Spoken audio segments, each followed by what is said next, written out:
Watch a 5-minute video from Devgan on the close relationship between the two.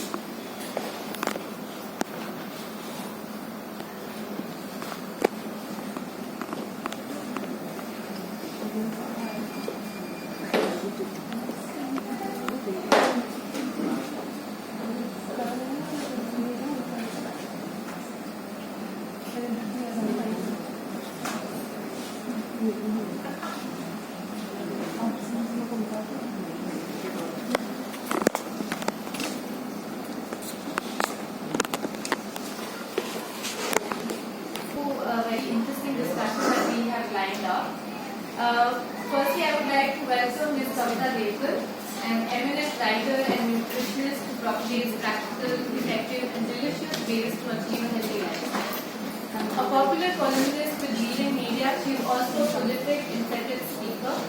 Her books have been loved by Kavita, Amish Tripathi, Kapil Dev, Kiran Mazumdar-Shaw, Dr. Devi Shetty, Dr. Siddharth Mukherjee, among others.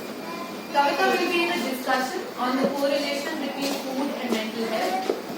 May I please request Sachi Marga, Chief Strategy Officer and co-founder of the Mind Diary, to greet her with a token of appreciation.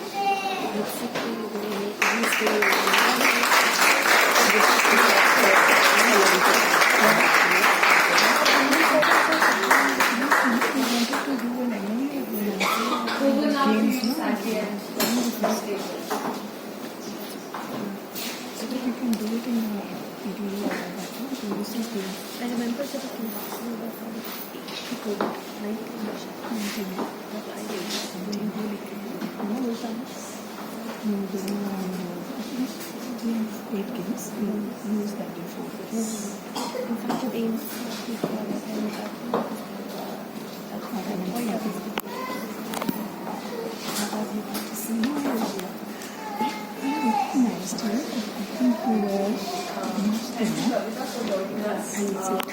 This makes our anniversary celebration even more special. Thank you again. Before we dive in,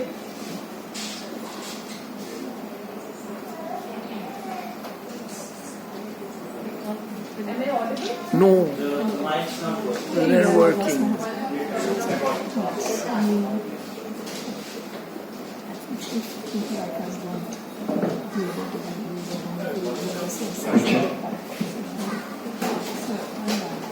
So before we dive into the interview, we would love to know about your authorship journeys, what inspired you, and how did you endure all the challenges during your journey?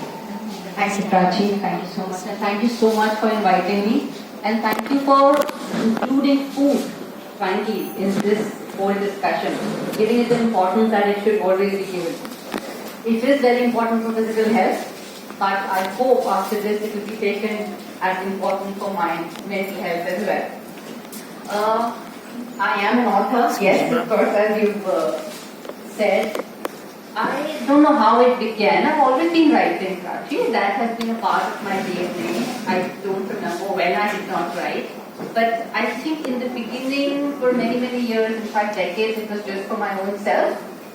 But when I started writing for others, I chose the niche that I know the most about, which is health.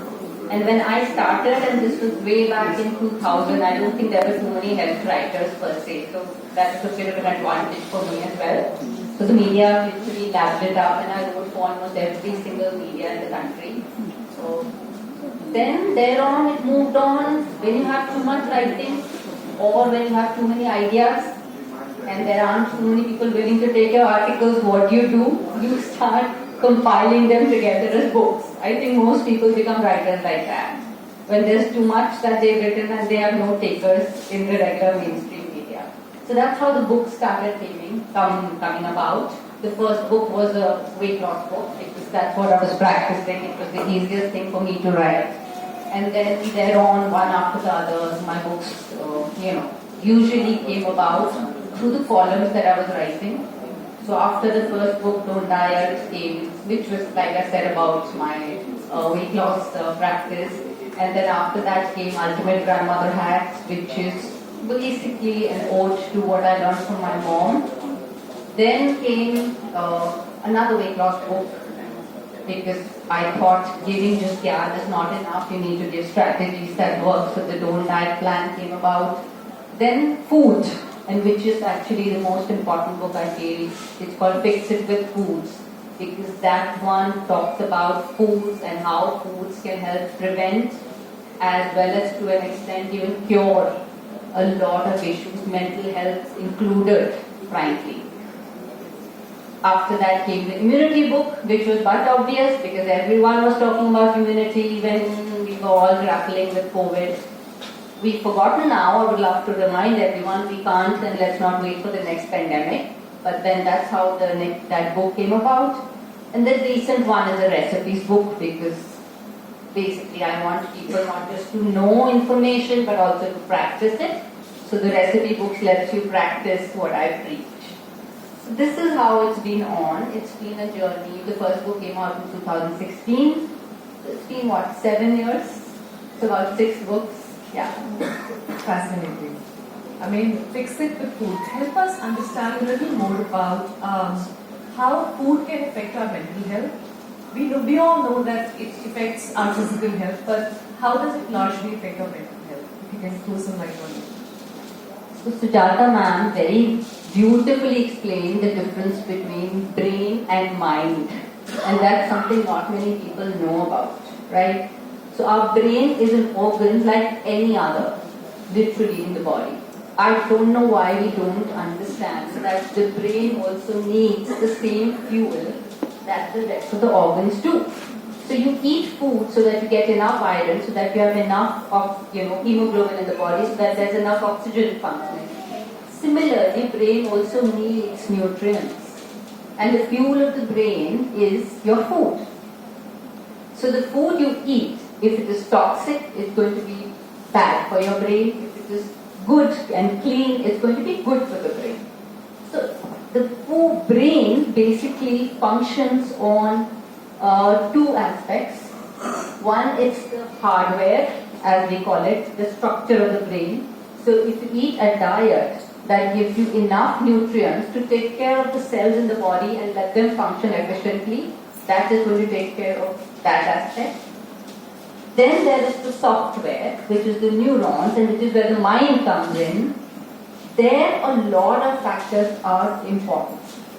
So here, eating food that gives you certain compounds or leads to, let's say, production of certain neurotransmitters in the brain, it can help your mind function better. So your mental health is a direct product of what you eat. And that is a connect not many people get. Just do this one simple exercise as a rule for about, say, 3 weeks. Okay, forget 3 weeks, for 2 weeks. Just switch to clean eating. And clean eating is very simple. It's very easy to define. Like the word clean, it just means regular homemade food. Anything that does not come out of a packet, anything that your grandmother would not have recognized as a food, is out. Just do this for 3 weeks or 2 weeks, and not only will you physically be better, you will lose inches, you will lose weight, which it will be very apparent, but just notice how much better you are feeling as a person, how your mind is functioning better, the brain fog is less. So rather than looking just at the physical aspects of how the food is affecting the physical aspect or the physiological aspects as we normally do, most importantly the scale that we keep standing on and the measuring tape that we keep using to measure our inches and our girth, try and notice the effect of what you're eating on your mind, on how you're feeling, even your thoughts, even your anger levels. You can go to those lengths and try to see the difference between what you were 2 weeks back when you started the clean eating and how you're feeling after those 2 weeks. If you quantify that, you will never go back to eating wrong. So basically, you will switch to eating a diet which is not just good for your physical health, but also for your mental health. So to answer your question, food is important not just for the physical health, but very, very clearly for your mental health as well. Sure. Thank you. before we start the healthy diet, we would also like to understand why junk food is so addictive and what effect junk food and packaged food have on our minds. Alright. So junk food is a four-letter word. Has anyone noticed?